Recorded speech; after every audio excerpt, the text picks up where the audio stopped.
Bonne année à tous les Africains. Bonne année à tous mes abonnés. Bonne année à tous les Green Man, à tous les Green. Voilà. Bonne année à tous ceux qui me suivent. Voilà. Et à tous ceux qui vont me suivre dans l'avenir. Je pense que cette année 2025 doit être une année d'interrogation et une année aussi d'action pour les Africains. Vous savez, parce que les Africains ont tant dormi sur leur laurier. Et la crise un peu partout, que ce soit en Europe, en Afrique est déjà dans la crise depuis des années, donc on ne peut plus dire que l'Afrique est en crise, voilà. Donc la crise, que ce soit en Europe, que ce soit en Occident, est en train de bouger les lignes. Voilà. Et maintenant, si quelqu'un ne se réveille pas, voilà, ça sera terminé pour lui. Parce que l'Afrique est en mouvement. L'Afrique est en essor. Mais est-ce que c'est un mouvement pour les Africains, les amis? C'est la question qu'il faut se poser. Est-ce que quand on dit que l'Afrique, c'est l'avenir pour qui, les amis? C'est l'avenir pour les Africains? Est-ce que c'est l'avenir pour les Européens, pour les Occidentaux, les Chinois, les Indiens et j'en passe? Voilà.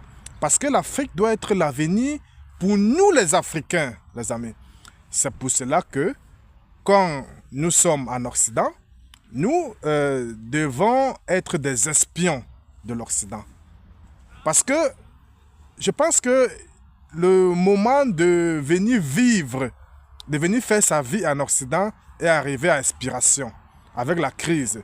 Parce qu'on voyait les Africains qui venaient s'établir, acheter les maisons, se marier, voilà, faire des enfants et prendre la nationalité, se mettre de l'Occident et cracher sur leur pays d'origine. Avec la crise, les quatre sont en train de se rabattre. Voilà. Donc, on est en train de lancer un nouveau jeu. Voilà. C'est un nouveau tour. Donc, 2025, c'est le moment de l'action, les amis. Et nous devons nous préparer. Nous devons nous préparer pour agir. En tout cas, pour mon cas, moi, je suis déjà préparé. Et pour vous, je m'adresse à vous, pour ceux qui ne sont pas encore préparés, voilà, de faire vite. De faire vite, sinon ils vont le regretter. Voilà. Parce que la chance est de notre côté. La chance est du côté des Africains. Le train s'est arrêté à la gare Afrique et il ne reste qu'aux Africains d'entrer dans le train pour continuer le chemin vers le succès, les amis. Donc, si les Africains ne sont pas conscients que le train s'est arrêté dans leur gare et qu'ils continuent à dormir comme je les vois faire là, et croient que l'Occident c'est leur pays, voilà, et qu'ils vont venir se reposer, faire fonder la famille et tout, c'est leur problème. Mais il y a des Africains que eux, ils sont bien aguerris et qui veulent vraiment faire bouger les lignes. Et ceux-là, je les salue. Voilà. Et je fais ça pourquoi? Je fais ça pour dire que j'ai constaté des Africains, comment est-ce que les Africains se meuvent quand ils sont en Occident. Il est doublement con de venir en Afrique, et en Europe autant pour moi, faire tout ce qu'on fait, chercher de l'argent, rentrer en Afrique et refaire la culture, par exemple, du plantain pour faire un business de frites de plantain. Parce que j'ai vu beaucoup d'Africains de la diaspora rentrer en Afrique, se lancer dans le business de frites de plantain, les amis. C'est pas ce qu'on appelle les chips de plantain, là. Les chips de plantain, pour quelqu'un de la diaspora, je trouve que c'est un échec. Voilà. Je trouve que la personne est juste venue se balader en Occident. Il n'a pas compris vraiment l'Occident. Il n'a pas compris ce qu'il devait prendre en Occident pour rentrer en Afrique avec. Parce que tu ne peux pas venir en Occident et dire que tu vas faire comme business les chips de plantain en Afrique. Ça veut dire que tu n'as rien compris. Pourquoi? Pourquoi ceux qui rentrent en Afrique se lancer dans le business des chips de plantain n'ont rien compris? Parce que quand on regarde la densité ou le rendement du plantain à l'hectare, on constate que ça ne donne pas grand-chose. pour pouvoir lancer un business de chips de plantain à long terme.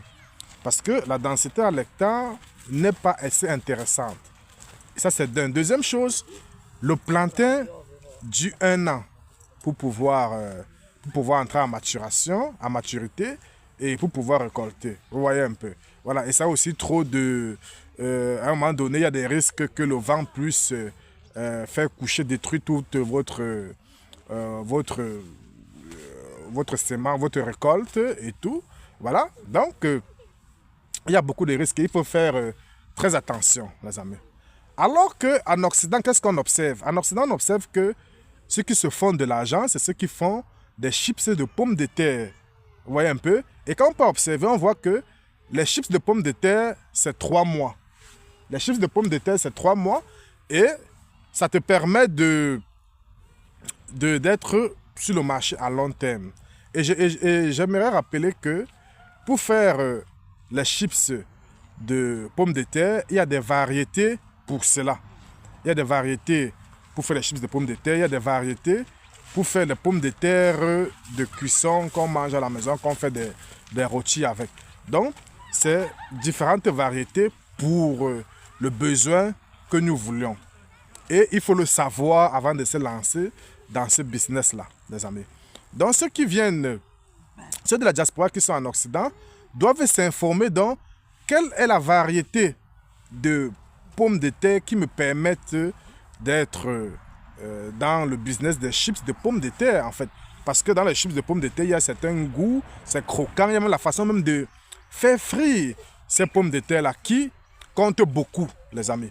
Donc, je pense que c'est ça, c'est ces informations clés que la diaspora doit connaître pour pouvoir entrer, se lancer dans l'industrie en Afrique et être compétitif, les amis. Sinon, on n'est pas compétitif. Voilà.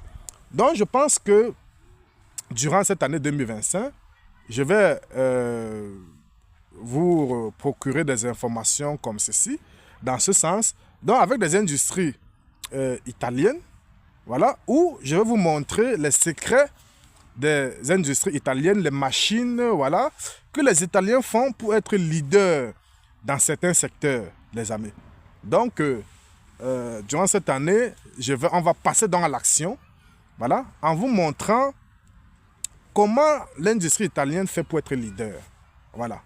Et aux Africains, j'invite à beaucoup de curiosité, à beaucoup de vigilance, de ne pas faire de telle sorte que votre passage en Europe, en Occident, soit vain, que vous soyez les oubliés de l'histoire. Parce que si on est en Europe, c'est être des espions aussi, pour comprendre comment ils fonctionnent, pour comprendre comment la technologie européenne fonctionne, et rentrer, répliquer ça chez nous, et être compétitif, être aussi des leaders, être aussi parmi des gens qui comptent. Donc, c'est ces informations capitales-là que nous devrions capter en Europe, au lieu de venir se marier, faire des enfants, voilà, avoir en nationalité. Ce n'est pas intéressant. Ce qui est intéressant, c'est l'information pour être riche également, pour compter. Voilà. Donc, c'est ce message que je voulais vous passer aujourd'hui, à ce nouvel an, pour vous dire, pour vous souhaiter également un bon début d'année. Voilà, bonne et heureuse année 2025. Voilà, et je vous invite à beaucoup de vigilance. Portez-vous bien, les amis.